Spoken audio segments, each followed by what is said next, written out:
प्यारे विद्यार्थियों, सुप्रभात। आज हिंदी व्याकरण के अंदर हम समास के बारे में अध्ययन करेंगे, जिसमें समास का सामान्य अर्थ, समास और संधि में अंतर, ये चीज़ हमें सबसे पहले समझना जरूरी है। यानी कि समास और संधि में क्या अंतर है और समास का शाब्दिक अर्थ क्या है। वैसे पिछले वीडियो में हमने संस्कृत व्याकरण में समास के बारे में अध्ययन किया था, जिसका अर्थ था सम असनम समास है। वही चीज़ यही है, क्योंकि हिंदी की जननी संस्कृत है, तो संस्कृत के ही अधिकांश नियम है वो हिंदी में लागू होते हैं। सम असनम पास पास होना, पदों का पास पास होना ही समास कहलाता है। यहाँ संक्षेप शब्द आपने सुना होगा, संक्षिप्तीकरण या संक्षेप, शब्दों को संक्षेप में लिखना।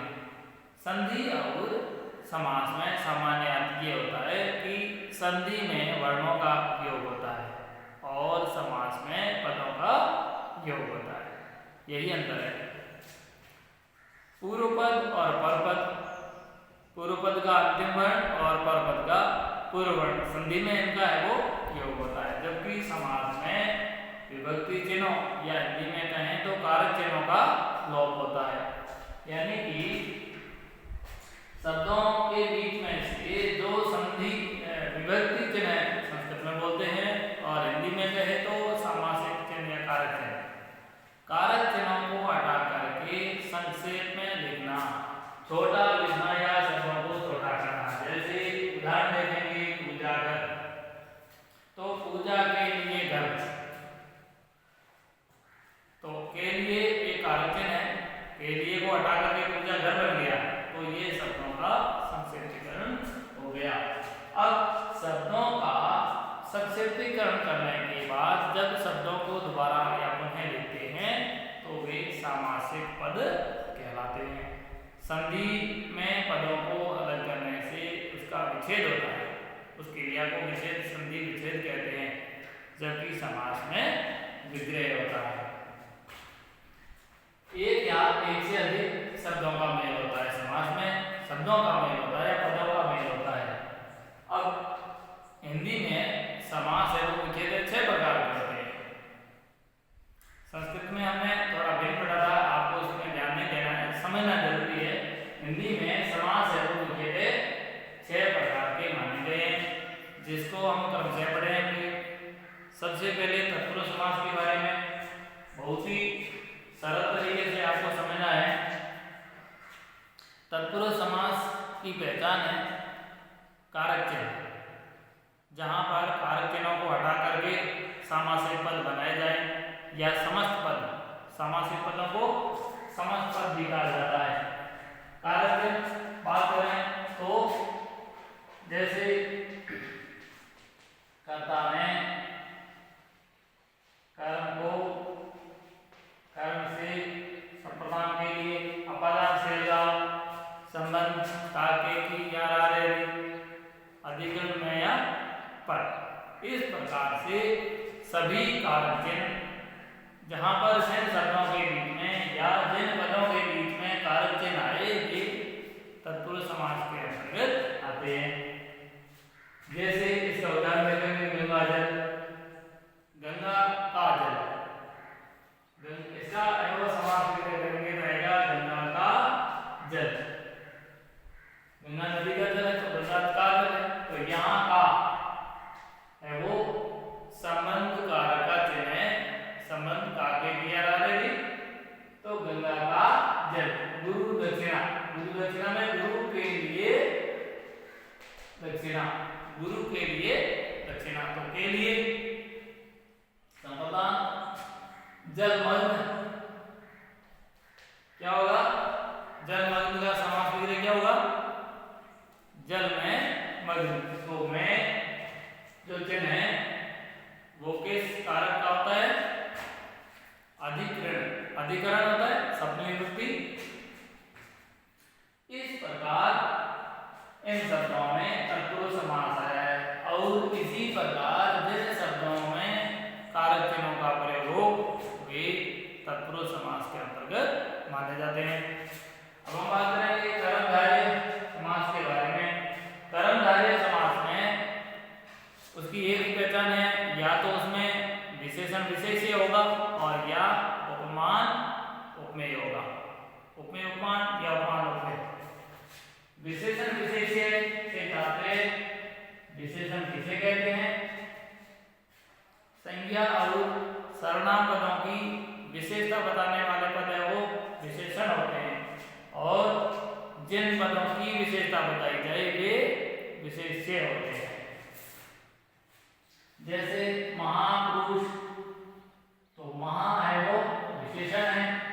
पुरुष जिसकी विशेषता, पुरुष की विशेषता पुरुष, महापुरुष, तो महान है जो पुरुष, यानी किसी महापुरुष की बात हो रही है तो महान उनका लक्षण है, तो यहाँ विशेषण और विशेष्य आए हैं। इसलिए कर्मधारय जो कर्म को धारण करता हो, किसी विशेषता को धारण करता हो, सामान्य सामान्य के अर्थ में। फिर उपमेय उपमान, उपमेय जिसकी विशेषता बताई जाए और उपमान जो विशेषता बताई जाए। जैसे मुखचंद्र, मुखचंद्र यानी चंद्रमा के समान मुख, चंद्रमा के समान मुख, तो विशेषता है वो यहाँ उपमान दी गई है, मुख की उपमान दी गई है चंद्रमा से, इसलिए इसमें उपमेय उपमान है। तो ध्यान यही रखना है, विशेषण विशेष्य और उपमेय उपमान वाले शब्द को पद कर्मधारय समास के होते हैं। फिर बात करें द्वंद्व। द्वंद्व समास में कोई भी पद प्रधान नहीं होता।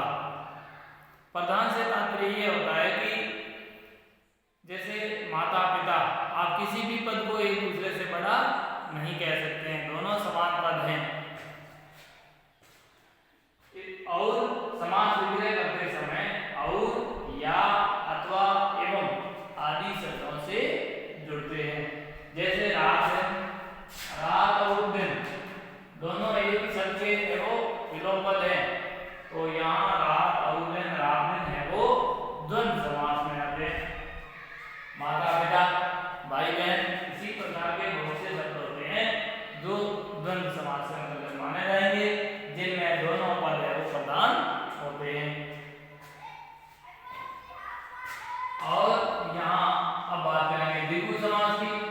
द्विगु समास द्वि शब्द से ही समझना है आपको, द्वि से तात्पर्य दो होता है, और गो यानी गाय यानी दो। आपको द्वि से समझना है कि संख्यावाची द्विगु,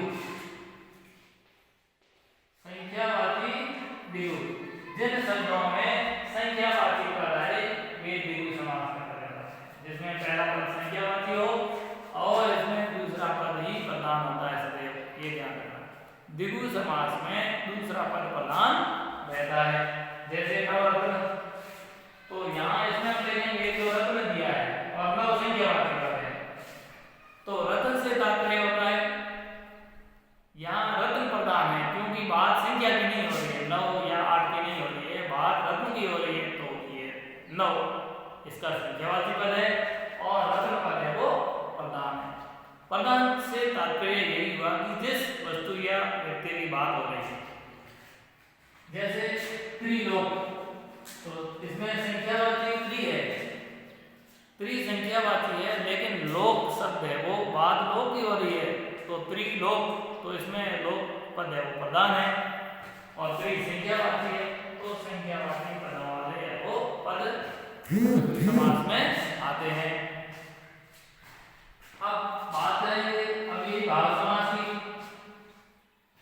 अविभाव समास में पहला पद है वो प्रधान होता है, और दूसरी बात है वो पहला पद अव्ययी भी होता है।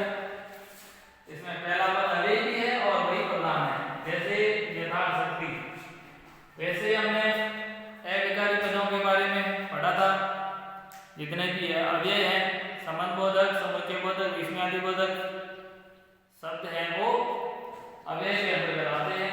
और पहला पद वैसे यथा बहुत ही महत्वपूर्ण पद है, यथाशक्ति, जो अनेक परीक्षा में पूछा जा चुका है। आजीवन, बेखबर, तो हिंदी में बे शब्द ये उर्दू फारसी से लिया गया है, तो ऐसे शब्द जिसमें पहला पद अव्यय हो, जैसे यथा, शक्ति, आ, जीवन, बे, खबर। तो इसमें यथा, आ और बे ये उपसर्ग हैं। इसके अलावा भी है वो दुस है, दुर है, नी है, निस है, या इस प्रकार से बहुत से उपसर्ग के शब्द है। और इनके अलावा भी दो शब्द अव्यय हैं जिसमें पहला पद अव्यय हो, वो अव्ययी भाव समास होता है। बहुत ही महत्वपूर्ण समास है। अब बात आती है बहुव्रीहि समास की। बहुव्रीहि समास में कोई भी पद है वो प्रधान नहीं होता है। इसमें वो दो शब्दों को छोड़कर कोई अन्य अर्थ ही प्रधान होता है। जैसे इसमें बात करें, एक पद है लंबोदर। तो लंबोदर से तात्पर्य हुआ लंबा प्लस उदर, लंबा है उदर। अब यहाँ मैं तो लंबे से तात्पर्य, मैं उदर से तात्पर्य। उदर का मतलब पेट, लंबा है जिनका पेट। तो यहाँ बात गणेश जी से ली गई है। यहाँ लंबोदर से तात्पर्य गणेश हुआ। ऐसे ही बहुत से पद हैं जैसे नीलकंठ, नीला है कंठ जिनके, तो जिनके कंठ नीला है तो भगवान शिव से संबंधित बात की गई है।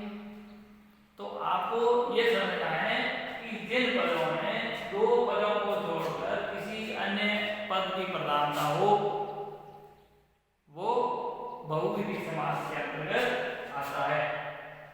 कंपटीशन की परीक्षाओं में कई बार एक ही शब्द में दो दो समास पद है वो या समास के नाम सही लगते हैं, जैसे द्वंद्व भी है, बहुव्रीहि भी है। ऐसी स्थिति आती है तो वहां हमेशा आपको बहुव्रीहि समास ही सही करना है। इस प्रकार हमने समास के सामान्य परिचय का अध्ययन किया। आपको कोई भी किसी भी प्रकार का कंफ्यूजन हो तो आप नीचे कमेंट बॉक्स में अवश्य लिखें। निश्चित रूप में आपको मेरी बात समझ में आई होगी। बहुत बहुत धन्यवाद।